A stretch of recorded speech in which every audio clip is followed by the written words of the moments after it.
The camera flickered on, and a shaky hand held up a small, silver object. A USB drive. Just 3 centimeters of plastic and steel, yet in that trembling hand, it looked heavier than 1,000 secrets. A voice whispered, ragged, panicked, asterisk. If you're watching this, then you already know Yu Menglong's death was not an accident. And this drive proves it. Asterisk. The screen glitched. Darkness swallowed the image, but those words clung to the mind like smoke. No names. No explanations. Only that tiny flash of silver and the unbearable weight of its promise. The promise that the truth about Yu Menglong, the actor, the singer, the idol who left millions shattered, was buried, and someone had the key to unearth it. It had been 67 days since the world woke up to the headline that Yu Menglong was gone. 67 days since fans wailed in streets, holding posters and candles, demanding answers that never came. 67 days of silence, of statements carefully crafted by officials, of CCTV footage blurred, time-stamped incorrectly, or mysteriously deleted. And now this. A single file, whispered about on dark corners of the internet. Some claimed the USB was fake. Some swore they saw snippets of its contents, corrupted videos, coded messages, fragments of audio where voices argued in the dark. Others believed it was cursed, that anyone who tried to reveal its truth would vanish just as suddenly as Yu Menglong had. That night, in a cramped apartment on the edge of Shanghai, the drive sat on a scratched wooden table. The blinds were drawn. The air conditioner rattled weakly, trying to cut through the oppressive heat. Across from it, staring with wide eyes, sat May. May wasn't a journalist. She wasn't an investigator. She was just a fan. One of millions who had screamed his name at concerts, one of millions who had replayed his dramas until dawn, one of millions who had cried herself dry the night he fell. But fate, or maybe something darker, had put the USB in her hands. It hadn't come easily. She remembered the man who slipped it into her purse at the candlelight vigil. He had been tall, his face hidden beneath a cap and mask, his voice low when he leaned close. Asterisk. Keep this safe. If they catch me, it's all on you. Asterisk. She hadn't even had time to ask who before he melted into the crowd. Hours later, she saw the news. That same man, anonymous, unnamed, was found in an alley. They called it an overdose. May hadn't touched the drive until now. For weeks, it had burned a hole in her drawer, haunting her dreams, making her wake with the taste of fear in her throat. But tonight something felt different. Tonight, she was done being afraid. Her laptop whirred to life, its fan buzzing louder than usual, as if it too sensed the weight of the moment. May's fingers shook as she slotted the USB in. The screen blinked. A single folder appeared. It was nameless, just a dash, like someone didn't want it to be found. She clicked. Inside were 12 files. Videos. All untitled, numbered only 1 through 12. The first was dated the night Yu Menglong died. May's heart thrashed like a trapped bird. She clicked again. The screen exploded into chaos. The camera was shaky, handheld, moving through what looked like the backstage of a concert venue. Voices echoed in Mandarin, some urgent, some furious. And then, his face. Yu Menglong. Alive. Breathing. Terrified. He was surrounded by 3 men in black suits, their hands gripping his arms so tightly his skin looked pale. He was saying something, over and over, his voice strained, desperate. May turned the volume up. Asterisk. I told you, I won't do it. You can't make me. People will know. Asterisk. The video cut abruptly to static. May slapped a hand over her mouth. She wanted to scream but no sound came out. Her idol, the man the world believed had fallen, by accident, was here, alive, pleading, only hours before his death was announced. She clicked the second file. This time, it was darker. A room with no windows. Just a chair, a desk, a harsh light swinging above.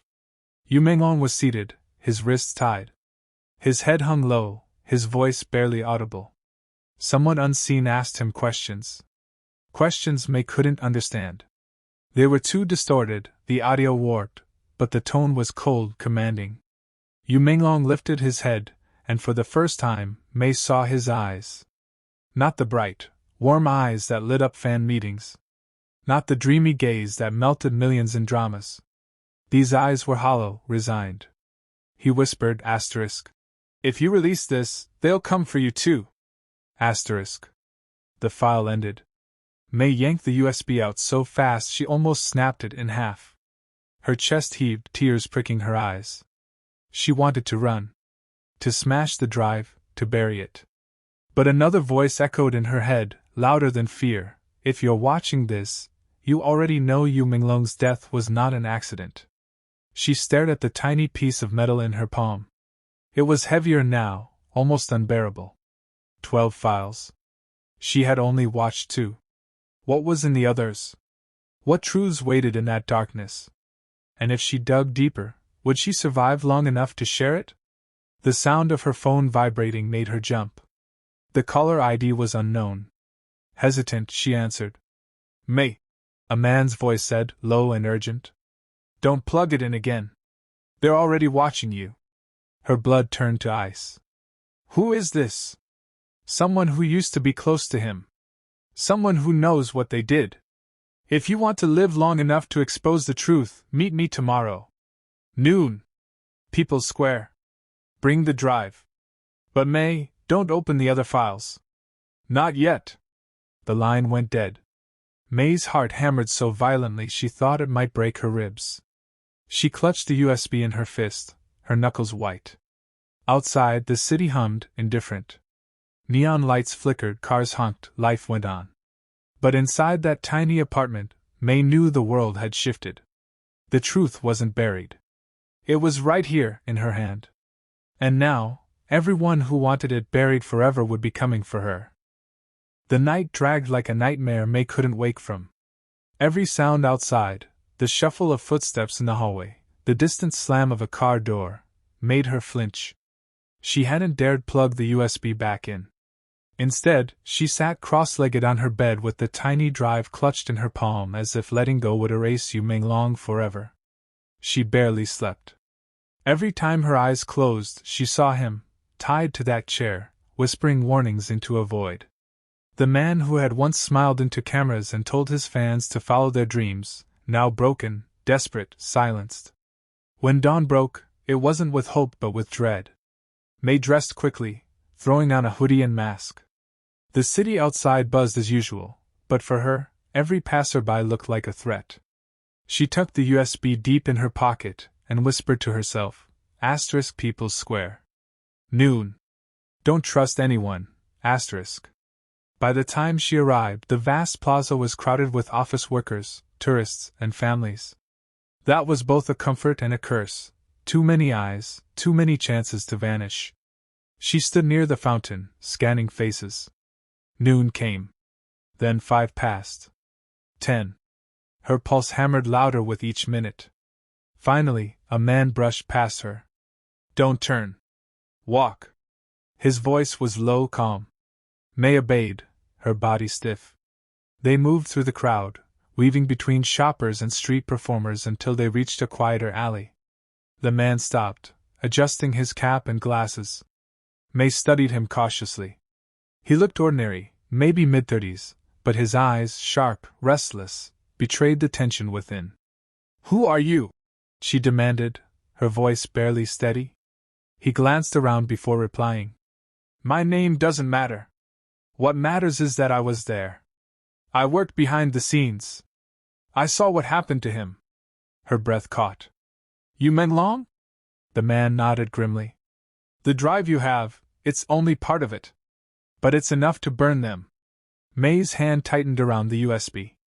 Who's them? His gaze hardened. The ones who controlled him. The ones who made sure his death looked like an accident. Powerful people. Untouchable, or so they think. They used him, silenced him, and when he resisted, his voice cracked for a moment, but he forced it steady. They ended him. The words felt like knives. May swallowed hard. Why me? Why did you give this to me? Because you're nobody, he said bluntly. And that makes you dangerous to them. They don't expect you. They don't see you coming. Her stomach twisted. She was just a fan, a normal girl. How could she fight people who could erase lives with a snap of their fingers? The man leaned closer. Listen carefully. There are 12 files on that drive. You've seen 2. The rest, if they get out, the truth will spread faster than they can contain it. But once you open them, once you see, you'll be hunted. No place will be safe. May's voice trembled. Then what am I supposed to do? He slipped a small envelope into her pocket. There's someone waiting in Hangzhou. A journalist. He's been trying to break this story for months, but he needs proof. Take the drive to him. Don't watch the rest. Don't stop until you reach him. Before May could answer, a sound cracked the air, a car door slamming at the alley's mouth. The man stiffened. 2 figures in black suits stepped out, scanning the alley like wolves scenting prey. Run! He hissed. May froze, but he shoved her hard. Go! Her legs obeyed before her brain did. She sprinted down the alley, her breath ragged, the world blurring. Behind her, shouts erupted. A scuffle. The sound of fists, of bodies slamming against walls. Then silence. May didn't dare look back. She spilled into the street, weaving through pedestrians, her chest on fire. Cars honked as she darted across intersections, horns blaring curses she couldn't hear. Her only thought was escape. Escape, and the tiny weight in her pocket that could topple empires. When she finally stopped, gasping, she was blocks away. Her hands shook as she pulled out the envelope he had slipped her. Inside was a train ticket, Hangzhou, 7:45 p.m. And a note, trust no one on board. Tears stung her eyes. She wanted to go home, to crawl into bed and wake up in a world where Yu Menglong was alive and smiling again. But she couldn't. Not after what she had seen. Not after what she now carried. That evening, the station was a sea of bodies. May kept her hood low, clutching her bag to her chest. She boarded the train, her heart pounding with every glance over her shoulder. The journey stretched into endless hours, the rhythmic clatter of tracks unable to drown out her fear. Halfway through, she caught sight of him. A man 2 rows down, staring at her too long. When she met his gaze, he looked away, but the chill in her veins told her it wasn't random. She gripped the USB tighter. The ticket's warning echoed in her mind, trust no one on board. When the train pulled into Hangzhou, she didn't wait for it to fully stop. She bolted, pushing through crowds until she burst into the night air. The journalist was supposed to meet her at a cafe near West Lake. But as she hurried through the lamplit streets, her phone buzzed. An unknown number again. She hesitated, then answered. May, the voice rasped. It was the man from earlier, the one who had saved her. Her knees nearly buckled. You made it? Where are you? She whispered desperately. Silence. Then, don't go to the cafe. They're waiting. They knew. Her stomach dropped. Then where? Go to the bridge. The old one, near the lotus pond. Midnight. Bring the drive. And May, whatever happens, don't let go of it. Even if it means your life. The line went dead. May stood trembling in the middle of the street, neon lights blurring through her tears. The USB burned in her pocket, heavier than ever. Every shadow seemed to crawl closer. Every step echoed like a countdown. Somewhere deep inside, a voice whispered, Asterisk, you could stop now. Throw it in the lake. Pretend you never knew. Asterisk. But then she saw him again in her mind. Yu Menglong. Bound to that chair. Whispering warnings through hollow eyes. And she knew, there was no going back.